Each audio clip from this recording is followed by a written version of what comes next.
Hey guys, welcome back to another video. Today's video is going to be on FOMO, also known as the fear of missing out. Stay tuned after that intro.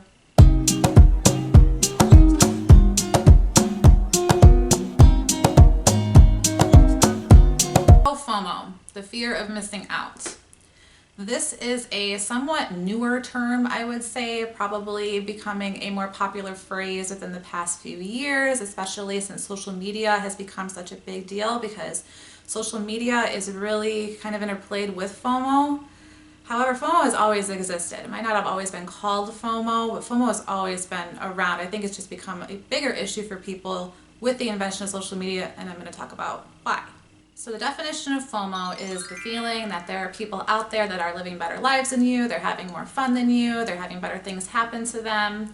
And this can cause a lot of feelings of inadequacy, it can cause feelings of anxiety, and it can cause feelings of envy, and also shame. I'll get to that one in a little bit. People with FOMO experience intense anxiety and envy when they see other people having fun. And I think that there is a little bit of a misconception on what all FOMO is. A lot of people think that FOMO is when you see a group of your friends having a good time and they didn't include you. Sitting on your couch, you're scrolling through your phone. Oh, cool, my friend just checked into that restaurant that we were just talking about trying the other day. Oh, they're like with two other of our good friends. Why didn't I get invited to that? It looks like they're having a lot of fun.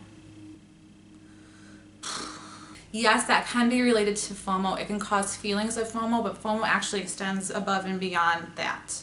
So that's one of the ways that it can be exacerbated through social media.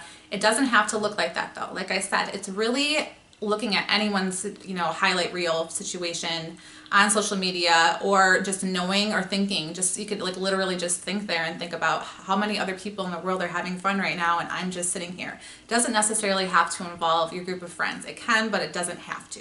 It can happen in a wide variety of situations. It doesn't just have to be social get-togethers or parties. It can happen with things like with work or job promotions. Oh, cool, my friend just got a job promotion. Must be nice. In essence, it's any time that you're comparing your life with the highlight reels of other people's lives. Talked about that in my social media video, which you should check out if you haven't done that yet. So what can we do about FOMO? Well, the first thing we can do is identify exactly why we're feeling like we're missing out, right? Okay, so what are the feelings that are involved with the fear of missing out? Talked about a few. Talked about inadequacy, anxiety, and envy. There's also shame. So when we feel like we're missing out, we usually sometimes, not usually, a lot of the time, attribute that to something that's wrong with us. Shame is the emotion that is basically telling us that something is wrong with us. We are flawed in some way. So when we feel like we're missing out on opportunities in the world, like job promotions, events, parties, we aren't getting invited to things, we feel like that's a reflection on us. Shame is a nasty, nasty, uncomfortable emotion. It really is the worst. So why is this important? It's important because when we're in uncomfortable situations, we really need to reflect on how we're feeling.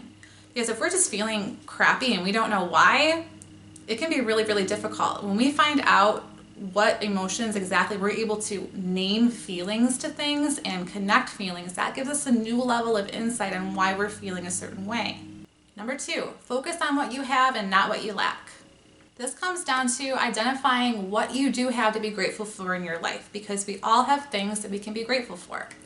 No two experiences are the same. You have different experiences than every other person on your Facebook friends list, I guarantee it.